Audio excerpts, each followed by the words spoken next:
Good morning. Good morning. This is the morning show with H2O and Dr. Butterfly. And then this morning we have a case study, which would be something that I will start doing. Matter of fact, my new book, that this is kind of how my new book is formatted. There's real live case studies and the it shows the process of counseling in the real live case study. So I will read well first before I get started, since earlier I wasn't it didn't show up on my Facebook. I'll start with just we will have Wednesday. First Wednesday will be the Houston two step. That will be next Wednesday. We Houston two step with Darren and Tamika. We'll be getting those advertisements out. We have the world's largest coming up July the 31st through August the 2nd. On the Friday night, to start out, welcome people to Houston, will be Ron Brown. Um, then that will be at Legacy Bar and Venue. Saturday day party will be um, Stepping Collective. That's Grace and Brandon. And then Saturday night is the prelims, which we will be doing, and I know Joyce will be DJing. Sunday will be and that will be at the studio, 7511 South Freeway, and then Sunday will be back again at Legacy. So so Saturday the whole day will be at the studio, the entire day. Classes. We have Trina Allure coming. We have the DJs. We have David. We have Lady Love from Chicago. Who else do we have as DJs? Lady Love, Jack. Oh, Jack in the Box. So anyway, today I will be reading a therapy case study for the morning show with H2O and Dr. Butterfly. When feedback feels like rejection. Let's see what this case study is showing about. This is what the type of things that people come to counseling for. Most of the time, people come to counseling. It's not crazy people. First of all, I specialize in relationships, so that's what most of my clients are. But this is a 42-year-old female, married 15 years. Monica sought counseling because she felt her husband was constantly criticizing her. She reported feeling hurt, defensive, emotionally disconnected, and emotionally disconnected whenever he offered suggestions or expressed concerns about household responsibilities, communication, or parenting. What was happening? During sessions, Monica described comments such as, I wish you would tell me when you're running late. Can we work together on the budget?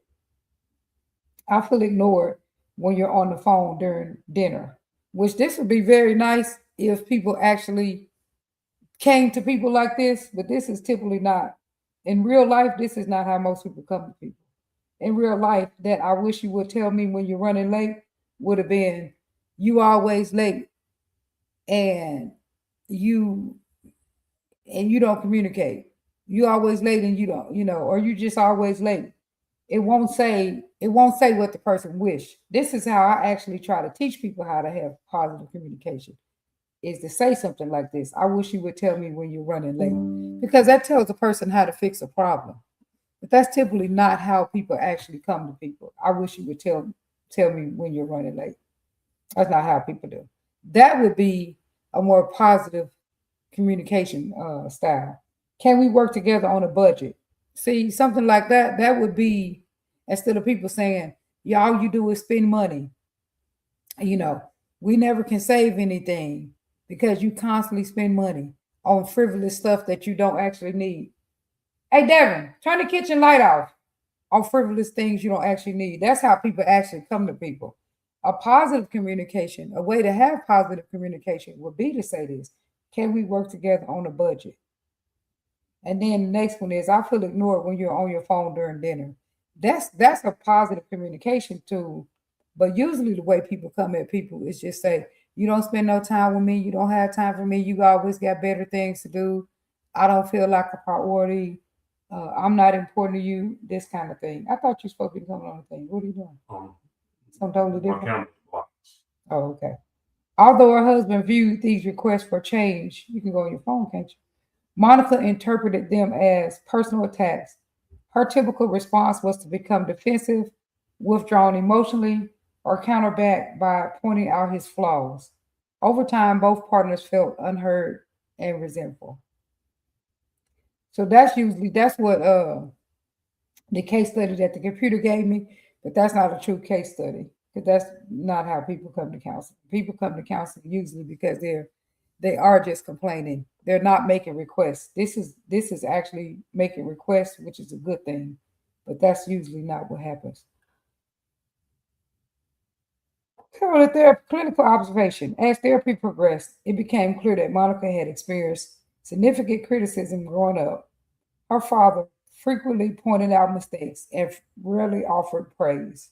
As a result, her nervous system learned to associate feedback with shame and rejection. In adulthood, even constructive feedback activated the same emotional response she experienced as a child.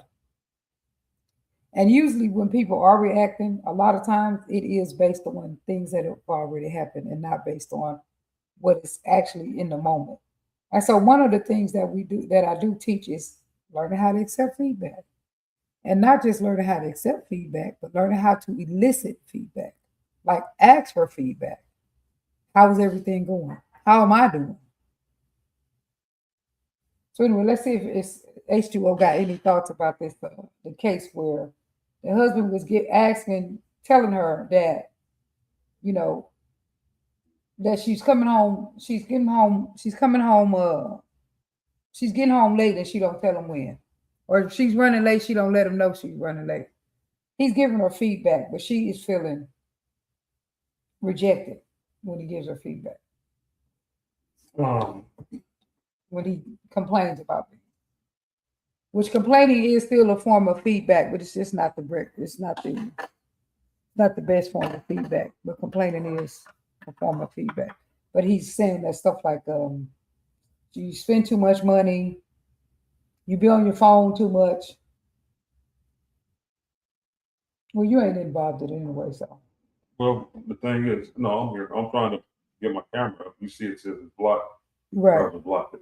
So that's what I was trying to work on. You So, in an old computer. huh? You in an old computer. No, this is a new one. No, I said you could have went on the old one, huh? Yeah, but we're on yours. So, I think your camera's not a little bit blurry.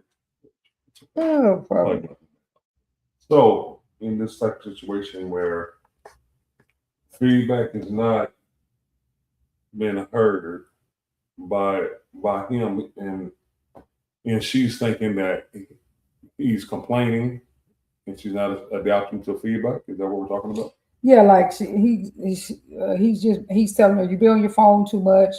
You be you don't tell me when you're running late. So I'm not able to prepare because you're not telling me when you're running late. Uh, and you spend too much money. And that's the feedback he's giving. But she's feeling. Uh, I mean, a lot of people feel defensive, but she's feeling rejected Mm-hmm. because he talking to her. Giving her feedback. She don't see it as feedback. She just see it as complaining. Right. So yeah, and what? So what is the question you're asking me about? What do you think about that? The inability for people to take feedback. Inability for people to take feedback. Yeah, like people feeling like feedback is something else. They feel like feedback is complaining. They feel like feedback is, you know. Well, I mean, that's a problem. So the thing is, how you're approaching the situation. Like we're having meetings, you need to call a meeting and say, "Hey, let's sit down. We're gonna all sit down and talk." So that's one of the reasons why I did call a meeting because I need to know exactly how everybody in the household is doing. Now, once we call the meeting, we don't talk about our marital problems at all. We only talk about family issues. Mm-hmm. So, first off, you got to gain control of the entire household first to try to start talking about problems. If you think you got out of order over here, out of order over here, you got to get everything in order, and then start working on issues, situations. Well, one thing when the parents are fighting, because I have a lot of people come to me lately with that. So when parents are fighting, the kids don't listen anyway. I'm just saying, like the kids are just doing, they just pinning people against each other, going to, So parental fighting creates a lot of problems in households. Period. Where kids are not going to listen to you. When y'all be fighting all the time, they want to take one person's side. They want, if it's a boy, he wants to take up for his mama. Sometimes he wants to side with his daddy, whatever. But the kids feel like they have to take someone's side. So, Right. but that's we were just talking about. Well, here's another one where feedback feels like Marcus, a 38-year-old married man, sought counseling after repeated arguments with his wife Danielle. He described feeling that she was always attacking him when even when she was simply expressing concerns. One evening, Danielle said, I wish you would help more with the kids' bedtime routine, which this is not, like I said, this is what they got on this thing, but this is not how people come at it. People will come at a man usually and say, you don't do nothing around here. All you do is work. And some men feel like this. If I go to work, I shouldn't have to do the rest of this. So, but a woman will say, you don't do nothing around here. I do everything for the kids. That's a common thing a woman will say. I do everything for the kids.